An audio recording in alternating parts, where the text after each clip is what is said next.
الحمد لله وكفى وسلام على عباده الذين اصطفى أما بعد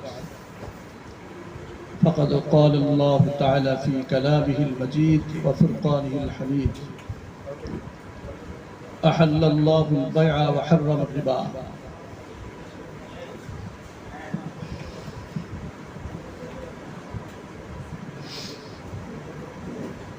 معزز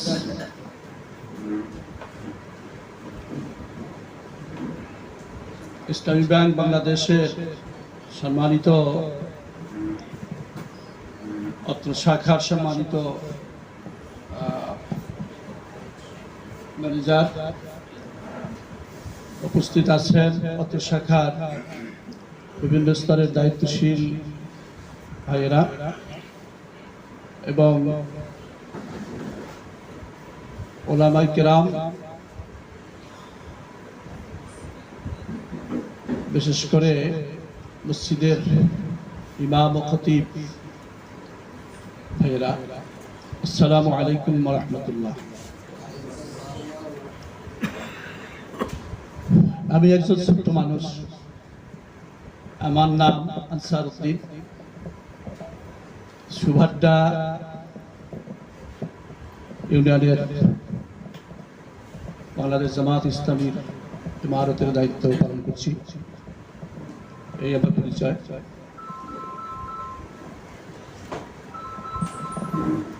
ইসলামী bank ৮০-র দশকে বাংলাদেশের আপামর জনসাধারণের সুদ ভিত্তিক ব্যাংকিং ব্যবস্থা থেকে সরে এসে কোরআনী আইনের ভিত্তিতে কিভাবে মানুষের অর্থনীতির সমৃদ্ধি ঘটানো যায় সেই পদক্ষেপ হাতে নিয়েই ইসলামী ব্যাংকের পদযাত্রা শুরু হয়েছে। যেই মহান ব্যক্তিরা এই দায়িত্ব হাতে নিয়েছিলেন তাদের অনেকেই আজ আমাদের মাঝে নেই।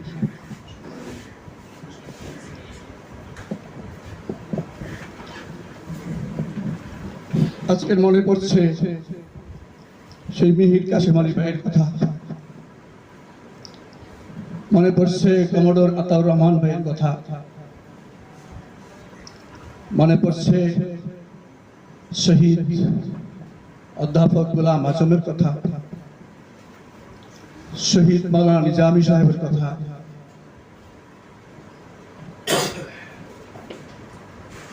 যাদেরকে এই 18টি বছর ধরে যাদের অনুপ্রেরণায় শিক্ষিত হয়ে এই বাংলার জমিনকে ইসলামী আন্দোলনের পতাকা তলে আমরা সামিল হয়েছিলাম, যাদের ডাকে সামিল হয়ে ইসলামী ব্যাংকের গ্রাহক সেজেছিলাম, গ্রাহক এনেছিলাম, বিভিন্ন জায়গায় যখন ব্যাংক প্রতিষ্ঠিত হয়েছে সেই সমস্ত এলাকায় জামাত ইসলামীর ভাইয়েরা আবেদন করে এবং সত্যায়ন করে করে ইসলামী ব্যাংক প্রতিষ্ঠার বিশাল কাজে আঞ্জাম দিয়েছিল। সেই ব্যাংক এই 15-18টি বছর ধরে যারা দখল করেছে, দখল করে করে অর্থনীতিকে সম্পূর্ণরূপে শেষ করে দিয়েছে। শুধু এই বাংলাদেশ ইসলামী ব্যাংকই নয়, ইসলামী ব্যাংক বাংলাদেশই নয়, বরং ইসলামী ঘরানার যতগুলি ব্যাংক আছে সকল ব্যাংকগুলিকেই কুরে কুরে খেয়ে ফেলেছে। সকল অর্থকে তারা নিজেদের মনে করে নিজেদের ঘরে তুলে দিয়েছে, ব্যাংকটাকে ডাকাতি করে ফেলেছে, ব্যাংকের অর্থকে সম্পূর্ণ নিঃশেষ করে ফেলেছে। আজকের সেই সকল ভাইয়েরা কোথায় কোথায়? একদিন কিন্তু ব্যাংক ছিল না, সেদিনও যেমন অর্থ শূন্য ব্যাংক আমরা পেয়েছিলাম, আজকের ওনারা কুড়ে কুড়ে খেয়ে ফেলেছে। আজকের অর্থ শূন্য এই ব্যাংকে আমরা এখন নতুন ভাবে আবার সাজাবো ইনশাআল্লাহ। আপনারা পারবেন না? গ্রাহক বৃদ্ধি করি, এই গ্রাহক মাস চলছে, আমরা গ্রাহক বৃদ্ধি করি, এই আশা নিয়ে ভাইয়েরা আমাদেরকে ডাকছেন। এখানে ব্যানারে যা বোঝা যাচ্ছে গ্রাহক সেবা। অতএব আমাদের দায়িত্ব হবে, যারা ইসলামী আন্দোলন করেন তাদের দায়িত্বই হবে এই ব্যাংকটাকে আবার পুনরায় জীবিত করা, পুনর্জীবন দান করা। এই ব্যাংকটি যদি তার পুরানো চরিত্রে ফিরে যেতে পারে, পুরানো চরিত্রে যদি ফিরে যেতে পারে, তাহলে